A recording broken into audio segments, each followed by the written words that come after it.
हम तो बोल लियो दुल्हा एक दोपहरिया हो।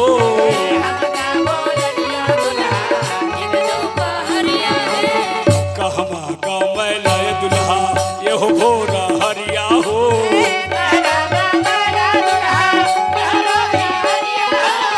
कहमा गाँव में लाओ दुल्हा ये हो भोरा हरिया हो।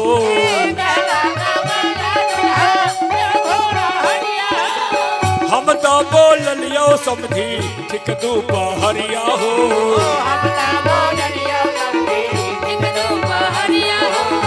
हम तो बोल लियो समझी ठीक दोपहरिया हो।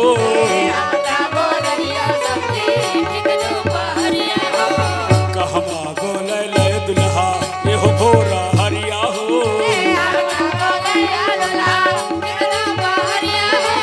कहमा गमै लो दुल्हा ये हो भोरा हरिया हो।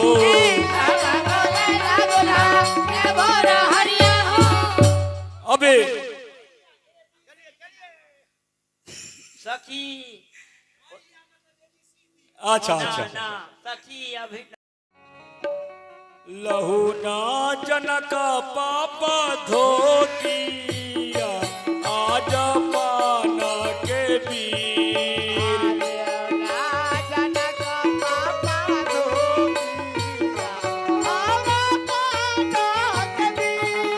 अरे लहू ना जनक पापा धोतिया आज पाना के वीर।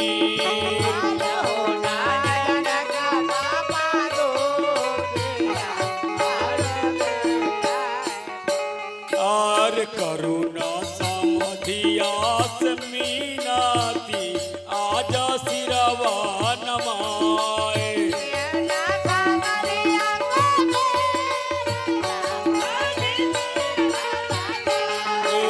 करुणा समधिया मीनाती आज सिरवा नमाए।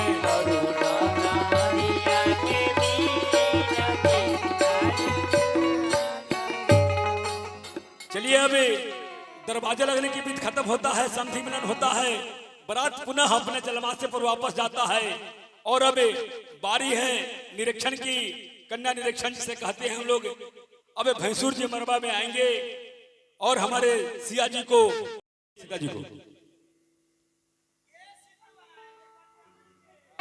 सखी तू टाइट रहा सखी।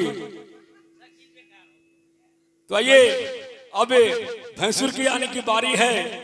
अब बैंड बजते बजते धीरे धीरे भैंसूर मरवा पर आने की तैयारी है। माँ जानकी दुल्हन रूप में सजी हुई है। अब माँ जानकी को गहना चढ़ाने के लिए भैंसूर के रूप में वशिष्ठ मुनि के लड़का जो राम जी के बड़े भाई के रूप में आते हैं।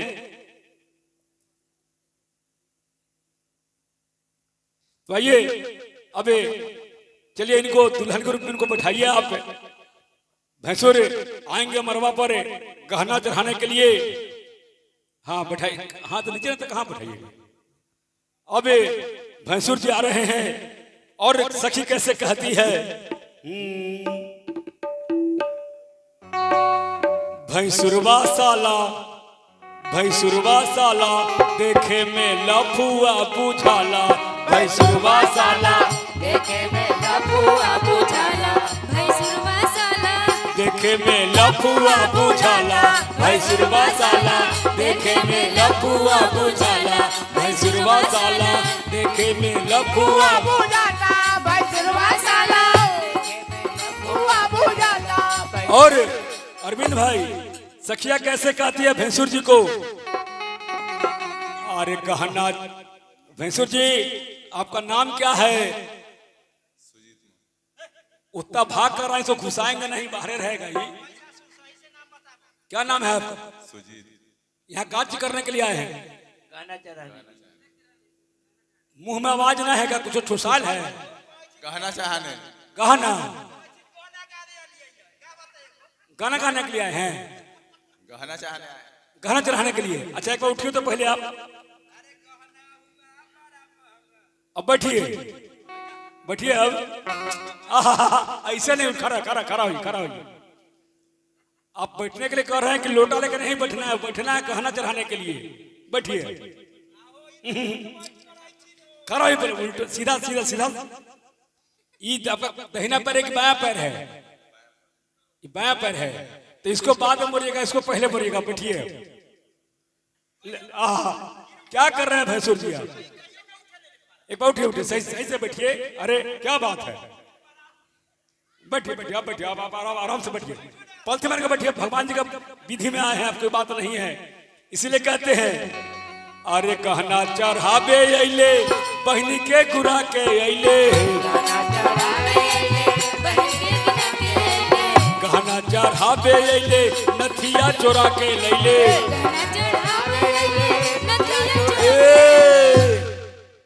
गहना चढ़ावे अइले नथिया चोरा के लैले।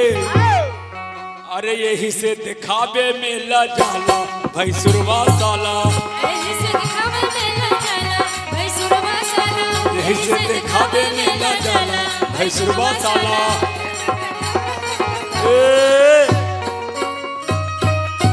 सब बुझाइए मंगनिए के।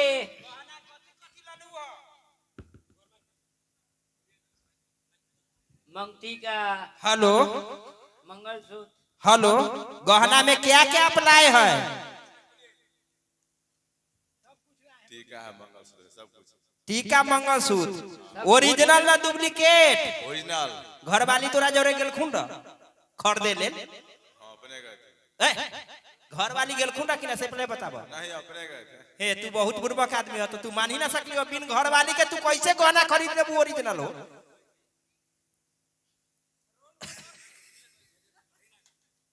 गई 24 कैरेट के लालू। हेलो हेलो, ई कथी ललियै ह? खोटला है। ई खोटला है, देखियो माई बहन सब ई खोटला है। लड़की पहन तो अथी तो उनकर नाक जतई की रहतई बताइयो तो। हां, कौन फूल कहाँ? ई कथी है? कान में के देखियो कन फूल दुनो में के कई जोड़ा। देखियो पहले भरसा खिनकर मेहरारू बुरबा कनो न रहत न तो होशियारी रहत न तो ई लेथिन कहै छी हम मेहरारू के लेही के न गेलिए जा। त ई देखियो त ई कान के बाली ई सितवा के कान रहतई न जतई बताइयो तो। हां देखिए धर्म भाई, हाँ देखिए जो तिलक का सामान है। ई कथी है? ये ढोलना। ढोलना है? बाप रे बा, देखियो ढोलना के देखै जाइयो हो सरकार से हम तो पागल हो जाबै। इनकर सामान खरीदल देख के हम पागल हो जाबै। अरे बाप रे बाप, के करने गेलै के बाप रे बाप। ई कथी है महाराज?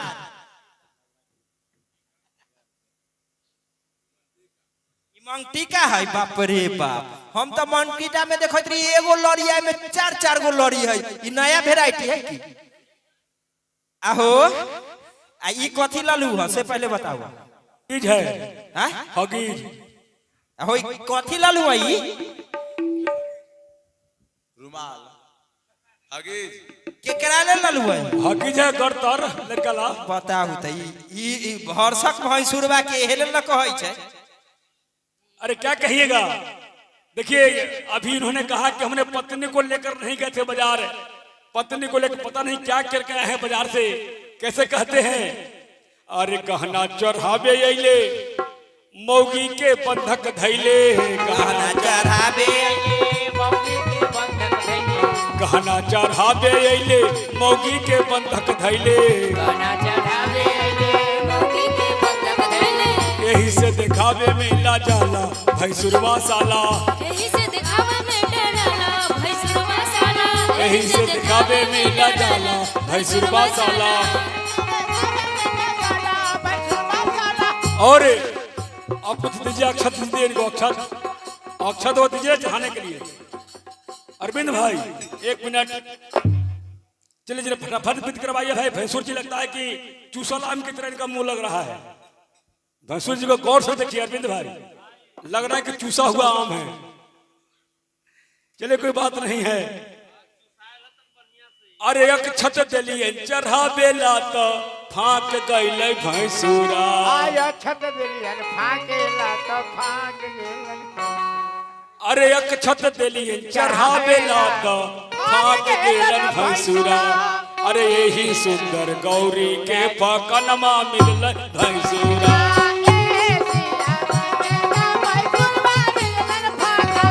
अरे यही सुंदर गौरी के पकनमा मिलल भैंसुरा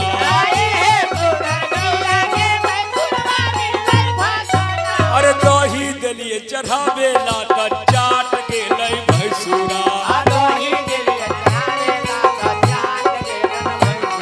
अरे दही दिलिए चढ़ावे लाता चाट गैलन भैंसुरा अरे हर सुंदर गौरी के चटनमा मिललक भैंसुरा अरे हर सुंदर गौरी के चटनमा मिललक भैंसुरा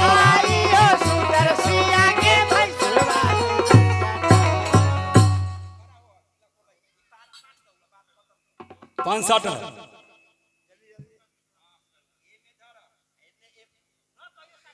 अरे हे भाई सुरवा के हाथी जैसन काना है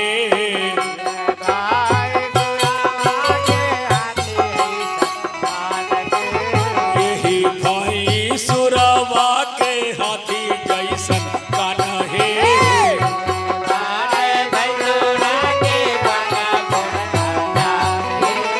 ओहे कान्हे देखला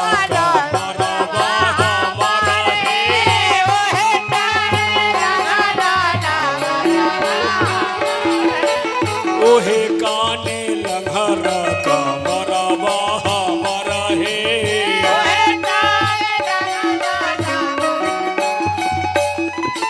यही लरा भसुरा के बरका बरका टांगा है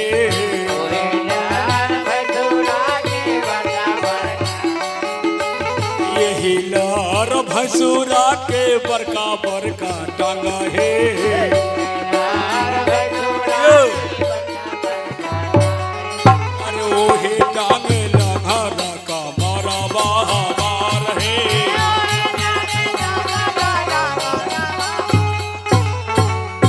चलिए भैंसुर जी गहना चढ़ाएं और मैं सुजीत भाई के लिए मैं कहना चाहूंगा आप बड़े सौभाग्यशाली हैं अगर कोई गाली नहीं दिया होगा तो उसको बुरा नहीं मानिएगा कहते हैं कि भगवान का भी शादी हुआ भगवान को भी गाली सुनना पड़ा था और बड़े सौभाग्य वाले बात है आप कि आज भगवान की शादी में आपको भैंसुर बनने का मौका प्राप्त हुआ भगवान आपको स्वस्थ रखे दीर्घायु रखे यही हमारी कामना है तो चलिए अब चलिए दुल्हे सरकार आंगन में पहुंच चुके हैं और साथ सरोज साली सब दुल्हे सरकार को परछन के लिए आती है कैसे कहती है भगवान आंगन में आ जाते हैं छोटी मोटी अपन सासू बड़ी गो दामाद है छोटी मोटी अपन सासू बड़ी गो दामाद है छोटी मोटी अपन सासू बड़ी गो दामाद है छोटी मोटी अपन सासू बड़ी गो दामाद है तनी का निहुरो बहुना से कमरौरी गाल है तो आइए पप्पू भाई छोटी मोटी अपन सासू बड़ी गो दामाद है छोटी मोटी अपन सासू बड़ी गो दामाद है तनी का निहुरो बहुना से कमरौरी गाल है कलिया का निहुरो छोटी मोटी अपन चाची बड़ी गो दामाद है छोटी मोटी अपन सासू बड़ी गो दामाद छोटी मोटी अपन चाची बड़ी गो दामाद है छोटी मोटी अपन सासू बड़ी गो दामाद है तनी का निहुरी बहुना से कमरौरी गाल है तनी का निहुरी बहुना से कमरौरी गाल है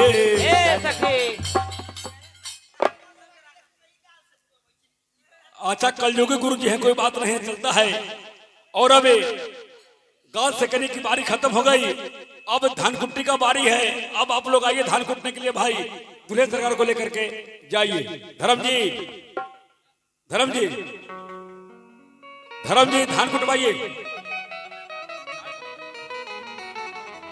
आइए 5 लोग आइए, धान कुट्टी करवाइए। अब दूल्हे सरकार आंगन में आ चुके हैं, सास सरोज सब गाल सेकने विधि की है। और अगला जो विधि है अब धान कुटने की बारी है। आइए 5 लोग आइए धान कुटने के लिए कम से कम।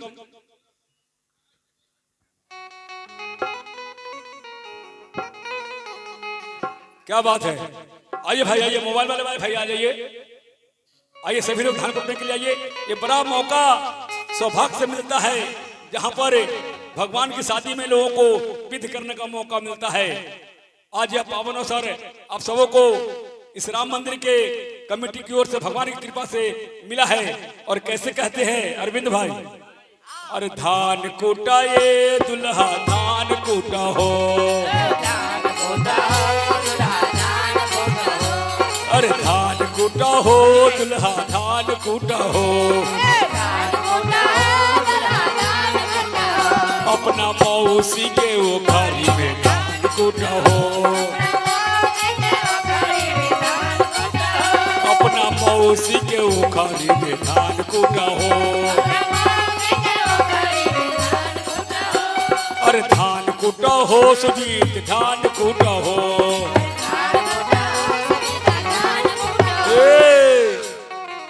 अरे धान कूटा ये सुजीत बाबू धान कूटा हो, अरे अपना साली के उखाड़ी में धान कूटा हो, अरे धान कूटा ये दुल्हा धान कूटा हो, धान कूटा ये दुल्हा धान कूटा हो। अब धनकुट्टी का बारी किसका है? अरे धान कूटा ये दुल्हा धान कूटा हो, अरे दिनेश साउंड वाला के मौगी के उखारी में धान कूटा हो,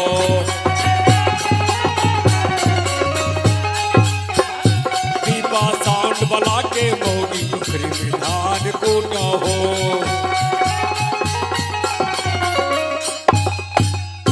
चलिए इस तरह भगवान का धनकुट्टी का विधि खत्म होता है।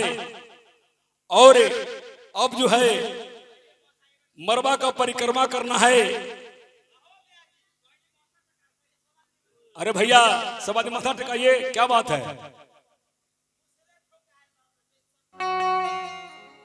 जाइए पढ़ लिख क्या है, माथा में मुसर ठोकवाइए। चलिए शादी ब्याह में हंसी मजाक सब होता है। अब बारी है लावा छितराने की बारी है। धान का लावा है क्या? चलिए कोई बात नहीं है। अब सीता जी का भाई कौन बने थे? अब अरे चलो सीता जी के लिए चलिए। अब माँ जानकी लावा छितराने जा रही है, साथ में दूल्हे सरकार है। पीला धोती गर्दन में लगा करे कहते हैं कि भाई लावा छितराने का काम करता है। बड़ा ही मनमोहक दृश्य आप सबों के बीच कैसे कहते हैं अरविंद भाई। अरे लौआ लौआ छितराबे लक्ष्मी निधि भैया बहिना तुहार हो।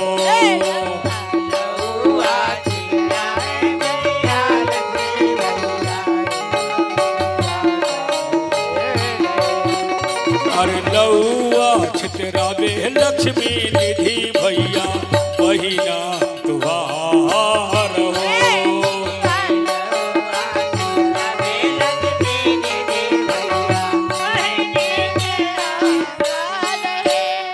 अरे अंगूठा पकड़े रामचंद्र दुल्हा बहिना तुहार हो।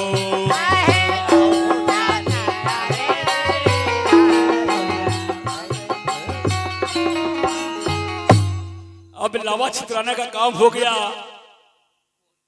कहते हैं कि रात भर शादी में हंसी मजाक होता है।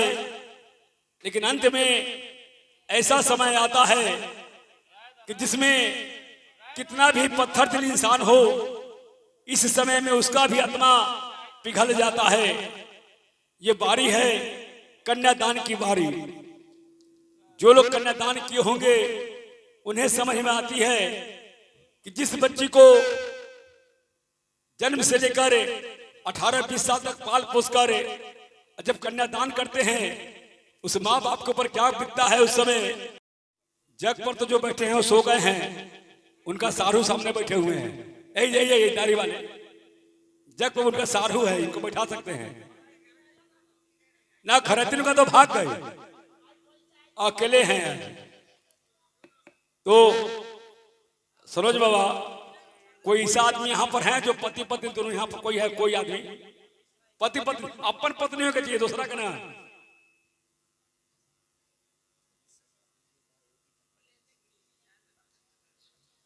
अच्छा कोई नहीं तो बसीठ बाबू को बैठाइए, सबसे बुजुर्ग वही हैं बसीठ बाबू। बसीठ बाबू, हंसी मजाक की चीज नहीं है। पिताश्री को गाली नहीं होता। यहाँ कोई अपने का भी आइए, विधि को बढ़ाइए, समय बहुत हो चुका है।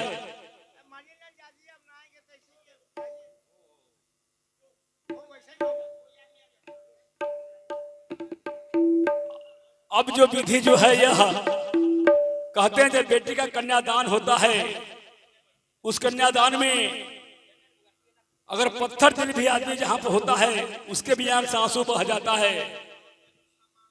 बड़ा ही यह गमगीन दृश्य है। कैसे कहते हैं,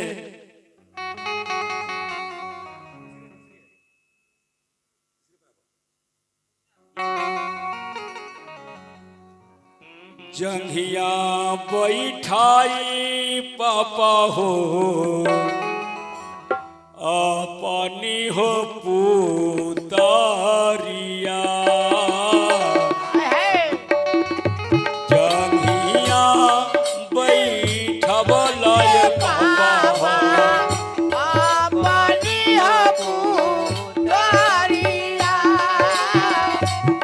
ये दान का जो घड़ी है, ये किसी भी इंसान के लिए, पत्थर दिल भी इंसान से पिघल जाता है। दिनेश भाई कैसे कहते हैं, जंघिया बैठवलय पापा, अपनी हो पुतारिया।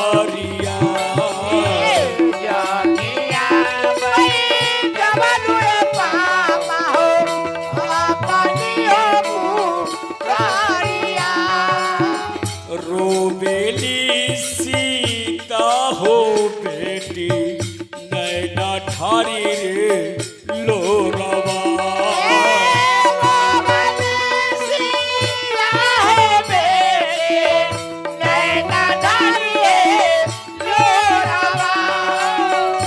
कैसे कहती है बेटी अपने पिताजी से, हे पापा, नाही हम रहलिए पापा चोरानी से रे चाटनी।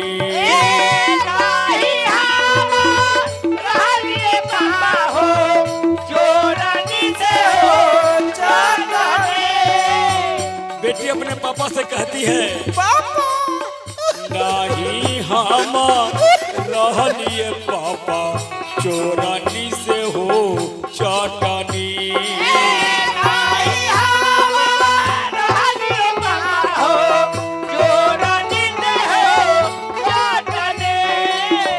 नहीं हम सभा में पापा हो, पगरी हो चुकावनी।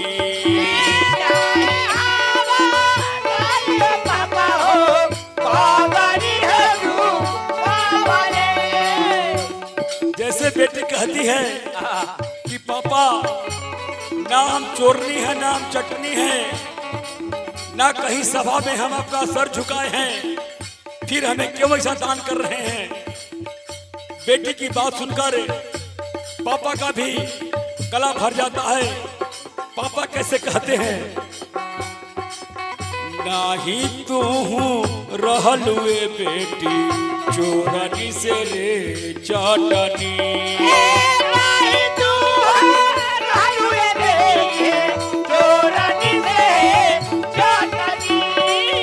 दुनिया के रीति है बेटी भवहुनी भवनी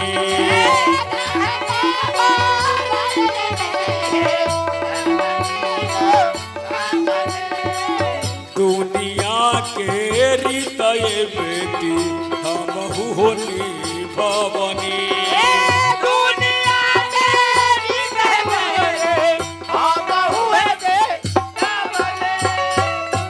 जनक जी अपने बेटी को समझाते हैं कि बेटी ये दुनिया का रीत है जो हम भी निभा रहे हैं, सदियों से चला रहा है कि आज आपकी बेटी किसी और के घर, किसी और की बेटी आपके घर, आप लोग भी किसी की बेटी हैं, किसी की बहन है। आज आप माँ बनकर, पत्नी बनकर अपना धर्म निभा रही है, अपनी फर्ज निभा रही हैं। तब माँ जानकी कैसे कहती है, अरे गैया दाना कैला हो बाबा, बछरुआ दाना हो कैला, ओइसा ही करी हा बेटी दान है।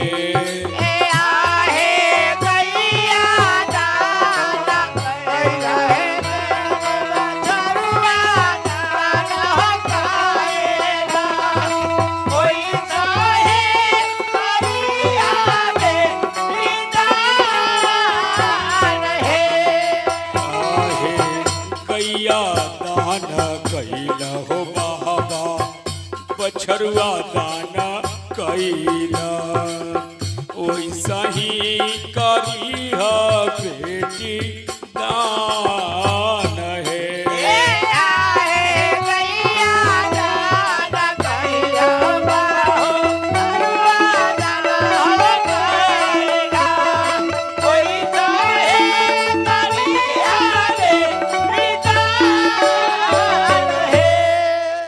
इस तरह से मां जानकी का कन्यादान जनक जी करते हैं और यह दान का जो विधि समाप्त होता है, अब फेरा लगाने की जो 7 फेरा जिसे कहते हैं हम लोग, 7 जन्मों का 7 फेरा। अब आइए सामने लेकर के आइए दुल्हे दुल्हन को। क्या बात है पप्पू भाई, कहाँ थे रात भर? बबुआ हो बबुआ, पहुना हो पहुना,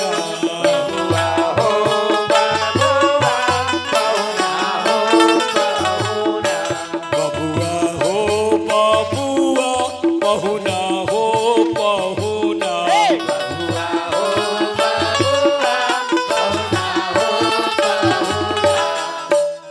ना जब तक पूरे ना हो फेरे सा, जब तक दुल्हा ए दुल्ही ना नहीं दुल्हा,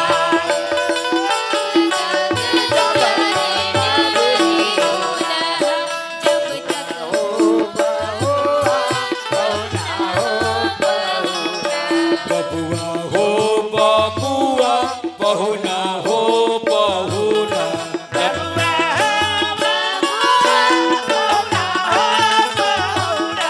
जब तक पूरे ना हो फेरे सा, जब तक पूरे ना हो फेरे सा, ए दुल्हा तक ए दुल्ही ना नहीं दुल्हा,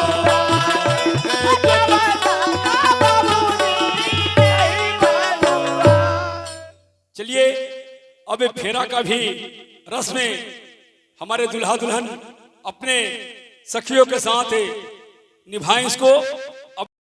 अब सिंदूरदान की घड़ी है, बस अब 10 मिनट में आप लोग को हम इस विवाह प्रसंग से विदा कराएंगे। आइए बैठिए।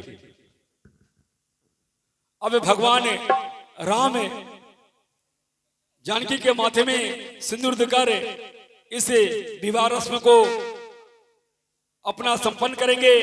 कैसे कहते हैं, अरे कहाँ कैसे नूरिया से नूरा लेके आ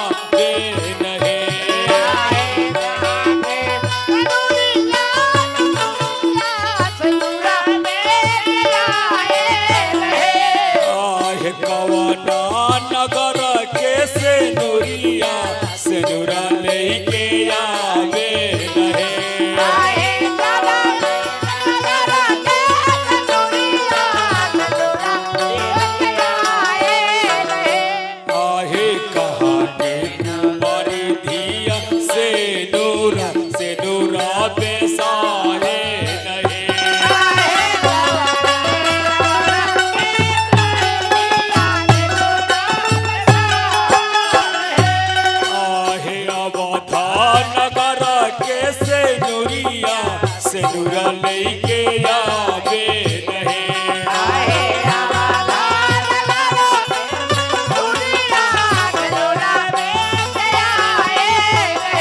आहे अवधान नगर के सेनुरिया सेनुरा लेके आवे रहे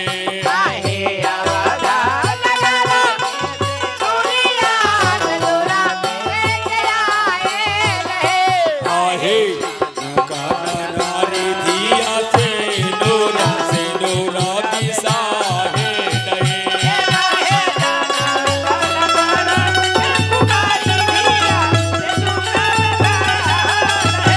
आहे जनक कनगरा के कुमारी धिया सेनुरा बिसाहे रहे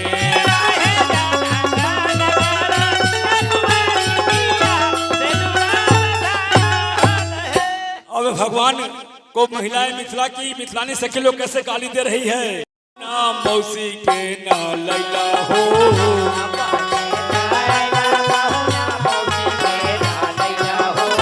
अपने जे अइला पहुना मम्मी के ना लैला हो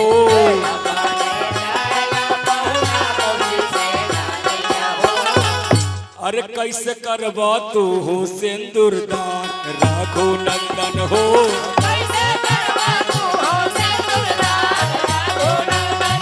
अरे कैसे करबा तू हो सिंदूर दान रघुनंदन हो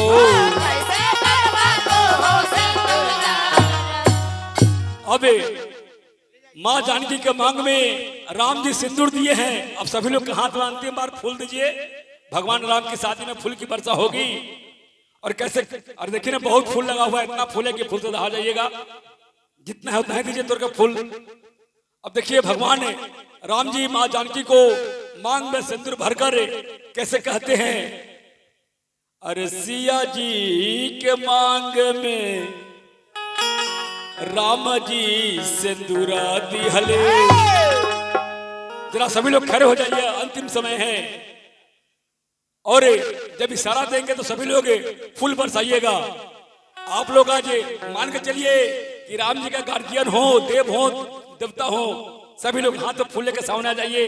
कहते हैं, अरे राम जी सिया जी के मंगिया में राम जी सिंदूरा दिहले। अरे देव लोग फूल बरसाए है,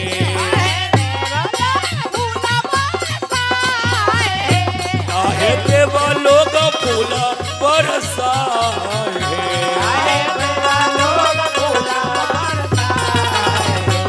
आहे सिया जी के मंगिया में रामा जी सिंदूरा दिहले। सिया जी के मंगिया में राम जी सिंदूरा दिहले। अरे देव लोग फूल बरसाए,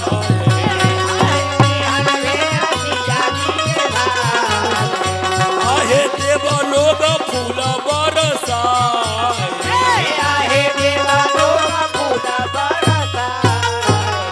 बोलिए राजा रामचंद्र की। और अब दुल्हा भगवान को होबर जाएंगे और हम लोग भी जहां जाना होगा वहां चले जाएंगे। अरे चुमा दीजिए। कैसे कहते हैं, अरे सोने के रे डालाबा में हरी हरी दुबिया है।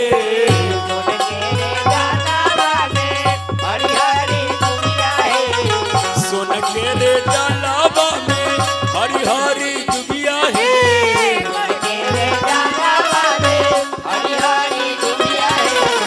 चुमा में दे चले लाना सासू पान है।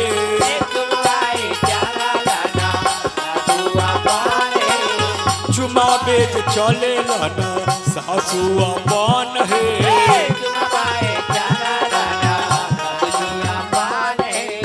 हरे हरे डालाबा में हरे हरी दुबिया है।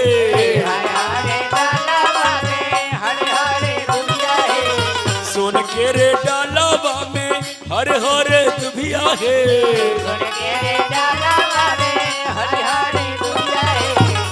चुमावे जे चले लहना सरहोज पान है चुमावे जे चले लहना मौसिया पान है सुन के रे डालबा में हरी हरी दुभिया है सोने के रे डालबा में हरी हरी दुभिया है चुमावे जे चले लहना भाभिया पान है चुमावे जे चले लहना भाभिया पान है सुन के रे डालबा में हरी हरी दुभिया है जितने चुमाएम सासू उतने आशीष है जितने चुमाएम भाभी उतने आशीष है जिया है दुल्हा दुल्हन लाखों बरिस है जिया है दुल्हा दुल्हन लाखों बरिस है चलिए अब दुल्हा दुल्हन को कोहबर में ले जाना है सूरज बाबा और दुल्हा दुल्हन यहाँ बंधक में है इनको छुड़ाना होगा चलिए अब शादी का कार्यक्रम संपन्न हुआ ये कहते हैं अब इनको छुड़ाना होगा दुल्हा दुल्हन को जिनका बेटा बेटी है भाई अब ले जाइए लेकिन बंधक छुड़ाना पड़ेगा अरविंद भाई ये कहते हुए आज की राम सीता के रूप में हमारे दूल्हे सरकार दुल्हन मंच पर बैठी हुई है ये कहते हैं कि जोरी बनल रहो दुल्हा दुल्हीन के कि जोरी बनल रहो दुल्हा दुल्हीन के अरे समधी समधीन के ना जोरी जोरी बनल रहो दुल्हा दुल्हीन के समधी समधीन के ना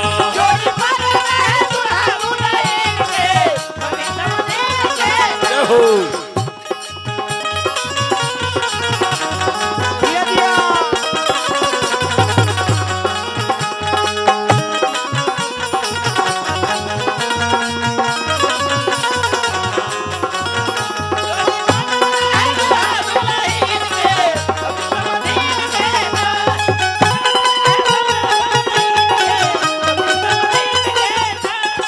और क्या अवधा नगरिया से आइल बाबा रतिया अवधा नगरिया से आइल बाबा रतिया और खुशिया में झूमता रे सोभे सरतिया खुशी में झूमता रे सोभे सरतिया कहते कि अवध नगरिया से आइल बा बरतिया और खुशिया में झूमत अरे सगवे बरतिये सरतिया अरे चर्चा हो खत रहो क्योंकि यह मौका जो है भगवान की कृपा से 364 दिन के बाद मिलेगा तब तक के लिए तो चर्चा हो खत रहो एहे सुंदर दिन के अरविंद भाई कि चर्चा हो खत रहो एहे सुंदर दिन के दुल्हा दुल्हीन के जो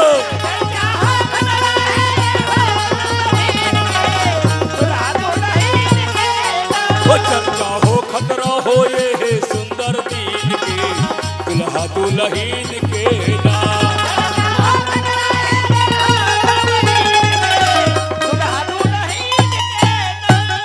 बोलिए राजा रामचंद्र की बोलिए अयोध्या धाम की बोलिए जनकपुर धाम की बाबा भोलेनाथ की मैया पार्वती की वीर बजरंगबली की मुरली वाले कन्हैया की माता भगवती की हर हर महादेव।